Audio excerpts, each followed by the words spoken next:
ಸಿಕ್ಕಿದ್ರಾ? ಇಲ್ಲ ಜಾನಿಯವರೇ, ಏರಿಯಾದಲ್ಲೆಲ್ಲ ಹುಡುಕ್ತೆ, ಸುತ್ತಮುತ್ತ ಓಡಾಡೋರ್ನು ಕೇಳಿದೆ. ಅಮ್ಮನ ಥರದವ್ರು ಯಾರೋ ಪಾಸ್ ಆಗಿಲ್ಲ ಅಂತ ಹೇಳ್ಬಿಟ್ರು. ಅಮ್ಮ ಎಲ್ಲಿ ಹೋಗಿದ್ದಾರೆ ಅಂತ ಗೊತ್ತಾಗ್ತಿಲ್ಲ ಜಾನಿಯವರೇ. ಕೈಯಾರೆ ಅಮ್ಮನ ಕಳ್ಕೊಂಡ್ಬಿಟ್ನಲ್ಲ ಜಾನಿಯವರೇ. ಇದೆಲ್ಲ ನನ್ನಿಂದಾನೇ ಆಗಿದ್ದು. ನಾನು ಸ್ವಲ್ಪ ಕೇರ್ ತಗೊಂಡಿದ್ರು ಹೀಗೆಲ್ಲ ಆಗ್ತಿರ್ಲಿಲ್ಲ. ಇಲ್ಲ ಜಾನಿಯವರೇ, ನೀವು ಹಾಗೆಲ್ಲ ಹೇಳ್ಬೇಡಿ. ಇದೆಲ್ಲ ಆಗಿರೋದು ನನ್ನ ಹಣೆ ಬರೋದಿಲ್ಲ, ನನ್ನ ದುರದೃಷ್ಟ. ಹುಟ್ಟಿದಾಗ ತಾಯಿ ಪ್ರೀತಿ ಸಿಗುತ್ತೆ ಅಂತ ಯೋಚನೆ ಮಾಡ್ತೀನಿ, ಸಿಗಲಿ. ನನಗೆ ಬುದ್ಧಿ ಬಂದ ಮೇಲೆ ಇಡೀ ಪ್ರಪಂಚನ ನನ್ನ ತಾಯಿಗೆ ತೋರಿಸ್ಬೇಕು. ಐಷಾರಾಮಿ ಜೀವನ ಅಂದ್ರೆ ಏನು ಅಂತ ಅವ್ರಿಗೆ ತೋರಿಸ್ಬೇಕು. ನನ್ನ ಯಶಸ್ಸು ಏನು ಅಂತ ಅವ್ರು ನೋಡಬೇಕು ಅಂತ ಆಸೆ ಪಟ್ಟೆ. ಆಗಲಿಲ್ಲ. ಈಗ ಅದೆಲ್ಲ ಹಾಳಾಗಿ ಹೋಗ್ಲಿ. ಕಡೆ ಪಕ್ಷ ಅವ್ರು ಒಂದು ರೂಮಲ್ಲಿ ಇದ್ರೂ ಪರವಾಗಿಲ್ಲ, ನಮ್ಮ ಮನೇಲಿರಲಿ ಅಂತ ಒಂದು ರೂಮ್ನಲ್ಲೂ ಕೂಡ ಹಾಕ್ತೆ. ಈಗ ಹಾಗೂ ಅವರು ನೋಡೋ ಭಾಗ್ಯ ನಂದಾಗಲಿಲ್ಲ. ಅಮ್ಮ ಎಲ್ಲಿದ್ದಾರೆ, ಮಾಡ್ತಾ ಇದ್ದಾರೆ, ಯಾವ ಕಷ್ಟದಲ್ಲಿದ್ದಾರೆ ಏನೂ ಗೊತ್ತಿಲ್ಲ. ಜಾನಿಯವರೇ, ರೋಡಲ್ಲಿ ಇವಾಗೆಲ್ಲ ತುಂಬ ಟ್ರಾಫಿಕ್ ಅಲ್ವಾ, ಗಾಡಿಗಳು ಮೈ ಮೇಲೆ ಬಂದುಬಿಟ್ಟು ಅಮ್ಮಗೇನಾದರೂ ಆಗ್ಬಿಟ್ರೆ? ಇಲ್ಲ ಇಲ್ಲ ಇಲ್ಲ, ಅಮ್ಮಗೇನೂ ಆಗೋದಿಲ್ಲ. ಪ್ಲೀಸ್ ರೀ, ದಯವಿಟ್ಟು ಇದೆಲ್ಲ ಆಳ್ಬೇಡಿ. ಎಲ್ಲದಕ್ಕೂ ನಾನೇ ಕಾರಣ. ಆ ರೂಮಲ್ಲಿ ಅದೇನಿದೆ ಅಂತ ಕುತೂಹಲ ಪಡದೆ ಹೋಗಿದ್ರೆ ಈ ತರ ಅಚಾತುರ್ಯ ನಡೀತಾನೆ ಇರ್ಲಿಲ್ಲ. ಇಲ್ಲ ಜಾನಿಯವರೇ, ಆ ರೂಮ್ನಲ್ಲಿ ನಮ್ಮಮ್ಮ ಇದ್ದಾರೆ ಅಂತ ನಾನು ನಿಮ್ಗೆ ಒಂದೇ ಒಂದು ಮಾತು ಹೇಳಿದ್ರೆ ಯಾವುದೂ ಆಗ್ತಾ ಇರಲಿಲ್ಲ.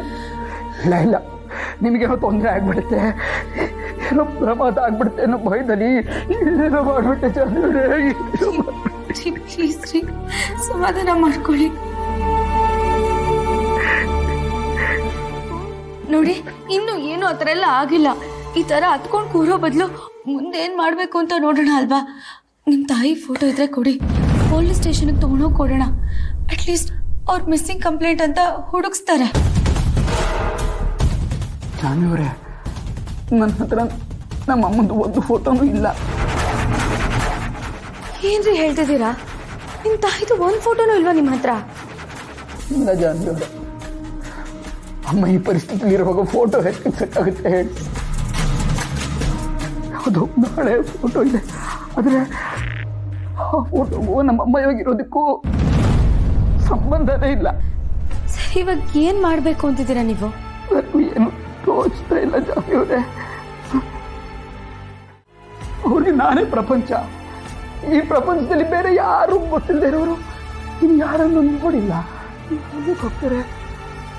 ನನ್ನ ಬಿಟ್ಟು ಎಲ್ಲಿಗೆ ಹೋಗ್ತಾರೆ ಜಾನಿಯವರೇ? ಸರಿ ಬಿಡಿ, ಜಾಸ್ತಿ ಯೋಚನೆ ಮಾಡಬೇಡಿ, ಸಮಾಧಾನ ಮಾಡ್ಕೊಳ್ಳಿ. ಅವ್ರ ಫೋಟೋ ನಿಮ್ಮ ಹತ್ರ ಇಲ್ಲ ಅಂದ್ರೆ ಏನಂತೆ? ಅಮ್ಮ ಹೇಗಿದ್ದಾರೆ ಅಂತ ನಿಮ್ಗೆ ಕರೆಕ್ಟಾಗಿ ಗೊತ್ತಿದೆ ಅಲ್ವಾ? ಒಳ್ಳೆ ಸ್ಕೆಚ್ ಮಾಡೋರನ್ನ ಕರೆಸಿ ಅವ್ರ ಫೋಟೋನ ಸ್ಕೆಚ್ ಮಾಡಿಸೋಣ. ಆಗ ಪೊಲೀಸರಿಗೆ ಕೊಟ್ಟರೆ ಮಿಸ್ಸಿಂಗ್ ಅಂತ ಎಲ್ಲ ಕಡೆ ಹೇಳಿ ಹುಡುಕ್ಸ್ತಾರೆ. ಇಲ್ಲ ಜಾನಿಯವರೇ, ನನಗೆ ಯಾಕೋ ಏನು ಮಾಡಬೇಕು ಅಂತಾನೆ ಗೊತ್ತಾಗ್ತಾ ಇಲ್ಲ. ನಾನು ನಮ್ಮಮ್ಮನ ಕಳ್ಕೊತೀನಿ ಅಂತ ಊಹೆ ಮಾಡಿರ್ಲಿಲ್ಲ ಅಲ್ವಾ? ನಮ್ಮ ಮನೆಯಲ್ಲಿ ಅವರು ಜೋಪಾನವಾಗಿದ್ದಾರೆ ಅಂತ ಅನ್ಕೊಂಡಿದ್ದೆ. ಈಗ ಕಳ್ಕೊಬಿಟ್ಟೆ. ಹೇಳಿ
ನೀವು ಹೇಳ್ದಂಗೆ ಬಾಸ್ ನಿಮ್ಮ ಮನೆ ಹತ್ರ ಹೋಗಿ ನೋಡಿದ್ವಿ.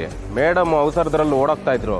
ಏನಕ್ಕೆ ಆ ರೀತಿ ಓಡೋಗ್ತಾ ಇರೋ ಅಂತ ಯೋಚನೆ ಮಾಡೋ ಟೈಮಲ್ಲಿ ಈ ಹೆಂಗ್ಸು ನಿಧಾನವಾಗಿ ಬರೋದನ್ನ ನೋಡಿ ಅಲ್ಲಿಂದ ಎತ್ತಾಕೊಂಡ್ಬಂದ್ವಿ ಬಾಸ್. ಗುಡ್.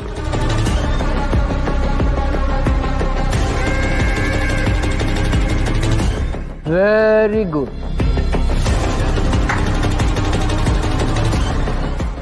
ಅಮ್ಮ ನಿನ್ನ ಎದೆಯಾಳದಲ್ಲಿ ಗಾಳಕ್ಕೆ ಸಿಕ್ಕ ಮೀನು.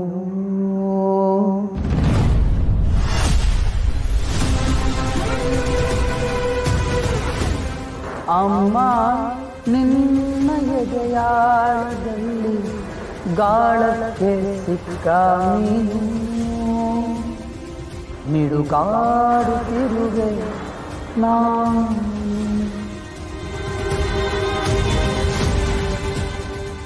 ಹೆದರ್ಕೋಬೇಡ ಮದರ್ ಇಂಡಿಯಾ, ಇದು ಜಯಂತ ಹಚ್ಚಿರೋ ಜ್ವಾಲೆ. ಬರೀ ನನ್ನ ವೈರಿಗಳನ್ನು ಮಾತ್ರ ಸುಡುತ್ತೆ. ನೀನು ನನಗೆ ಋಣಾನುಬಂಧಿ ಅಲ್ಲ. By the way thank you. ಹಾಂ, ಇವತ್ತು ಬೆಳಗ್ಗೆ ನೀನು ಮನೆಯಿಂದ ಓಡ್ ಹೋಗಿದ್ದು ತುಂಬ ಒಳ್ಳೆಯದಾಯ್ತು. ನಿನ್ನನ್ನು ಹೇಗೆ ಅಲ್ಲಿಂದ ಶಿಫ್ಟ್ ಮಾಡೋದು, ಯಾವಾಗ ಶಿಫ್ಟ್ ಮಾಡೋದು ಅಂತ ನಾನು ತುಂಬ ತಲೆ ಕೆಡಿಸ್ಕೊಂಡಿದ್ದೆ ಮದರ್. ತಲೆ ಭಾರ ಆಗೋಗಿತ್ತು. ಆದರೆ ನೀನು ಓಡ್ ಹೋಗಿ ಹೆಲ್ಪ್ ಮಾಡಿಬಿಟ್ಟೆ.